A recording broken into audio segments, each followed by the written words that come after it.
สวัสดีครับท่านผู้ฟังที่เคารพทุกท่านคราวที่แล้วผมเล่าถึงพระนางจามเทวีกับขุนหลวงวิลังกะหรือมลังกะซึ่งอยู่ในตำนานนางจามเทวีเรื่องราวของพระนางจามเทวีกับขุนหลวงมลังกะมีในตำนานพื้นบ้านของคนเมืองเฮาหลายบ้านหลายเมืองในภาคเหนือซึ่งก็เล่าแตกต่างกันไปเล็กๆน้อยๆแต่ก็มีเข้าโครงไปในทางเดียวกันท่านผู้ฟังครับคราวที่แล้วผมเล่าถึงขุนหลวงวิลังกะปุ่งสะเนาด้วยความเครียดจากบนดอยมาตกตะวันตกแจ่งเหนือของเมืองละปูนเกิดเป็นหนองสะเนามาจนถึงปัจจุบันคราวที่แล้วผมเล่ามาถึงตอนนี้วันนี้ผมก็จะได้เล่าต่อถึงพญาลวกกับพระนางซึ่งรวมมาจากหลายตำนานและหลายท้องที่รวมถึงกำเล่าที่มารวบรวมแล้วก็เล่าใหม่ให้ท่านฟังในวันนี้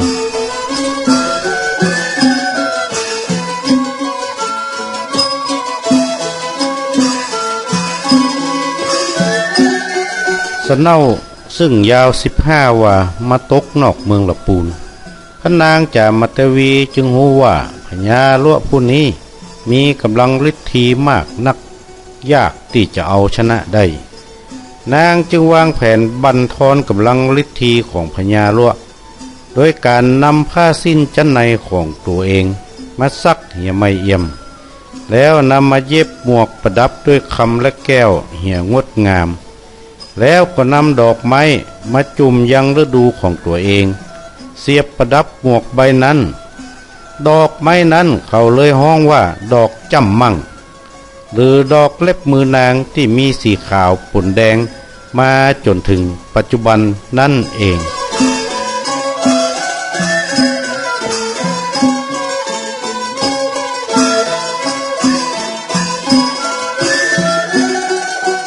หลังจากเย็บหมวกเสร็จแล้วก็ฮื้อบ่าวไพร่นำไปถวายพญาลวฝากบอกว่าถ้ามีบุญวาสนากับกันแต่ขอฮื้อตั้นใส่หมวกไปนี้จะมีสีมีซักสมเป็นพญาใหญ่และขอฮื้อท่านปุ่งสะเนาเข้าไปเมืองละปูนถ้าสะเนาท่านถึงเมืองละปูนจักขอยอมเป็นเมียว่าอันพญาลวได้ฟังก็ชื่นบานยินดียิ่งนักนำหมวกมาใส่ดีดซึ่งห้องซออยู่บนดอยกล่าวกันว่าเสียงของคุณหลวงมลังกะดังเสียงเพลงของลุกกะเทวดามาแห่ดนตรีแต่สั่งว่าอัน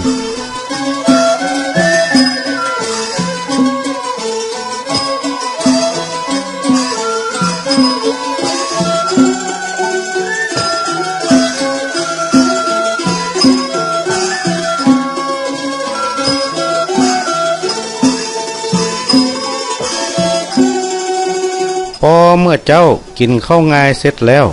พญาลวก็ใส่หมวกยืนเด่นเป็นสง่าอยู่ยังบนดอยกำสะเนาใหญ่7 คืบยาว15 วาล่นไปยังหน้าผาและก็พุ่งออกไป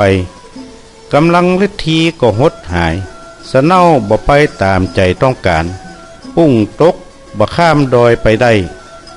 ลองเป็น2-3 รอบจนพอใจอ่อนโกรธเครียดตัวเก่ายิ่งนัก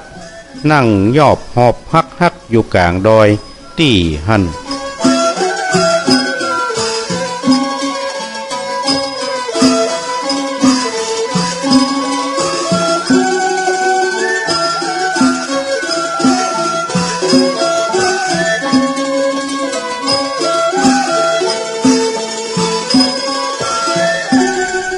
ต่อมาขุนหลวงวิลังกะ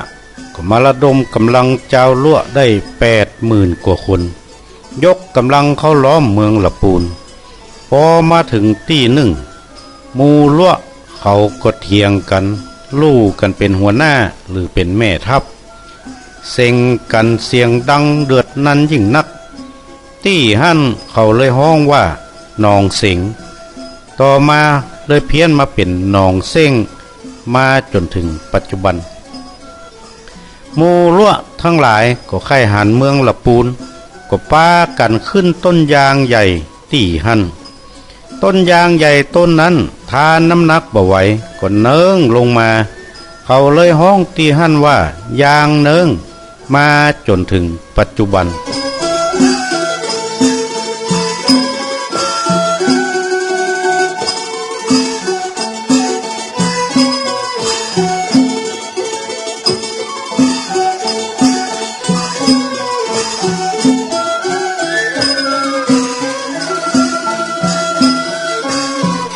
ฝ่ายพระนางจามเทวี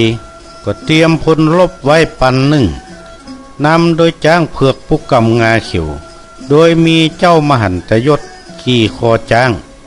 อนันตยศผู้น้องขี่ตั้งหลังและก็มีนายควานจ้างอยู่ลังใต้สองกุมารพี่น้องมีอายุเพียง5 ขวบต่ออันกองทัพถึง2 ฝ่ายก็มาประจันหน้ากันที่สันมหาพลหมู่ลั่วบ่เคยหันคนขี่จ้างหันจ้างผู้กำงาเขียวสูงใหญ่ห้องเสียงกำมนาดก็วันไหวยิ่งนัก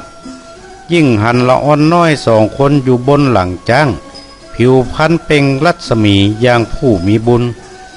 ดูงาจ้างผู้กำงาเขียวก็เหมือนมีเปลวไฟลุกโชติช่วงอย่างน่ากลัวมือไม้หมู่ลั่วก็อ่อนเปี้ยเพียแรงปากันละทิ้งอาวุธล่นหนีตัวภัยตัวมันขึ้นบนดอยไป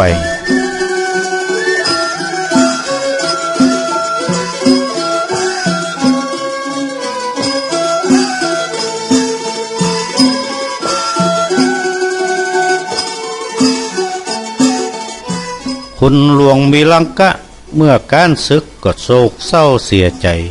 ตอมใจตายก่อนตายได้สั่งเสนาลั่วทั้งหลายว่าฝังศพไว้ที่พอหันเมืองละปูนหมู่เขาก็ป้ากันแห่ศพลงมาตีนดอยสุเทพก็ได้ลอดเครือเขาหลงก็ป้ากันหลงแตกไปคนละทิศละทางหมู่เขา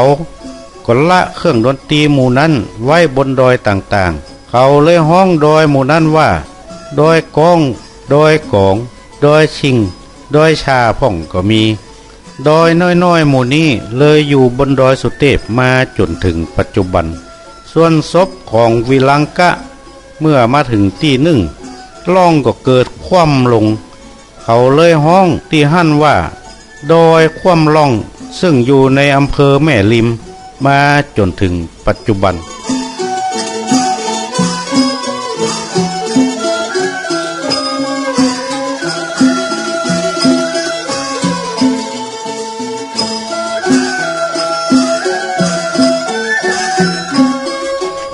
ท่านผู้ฟังที่เคารพครับ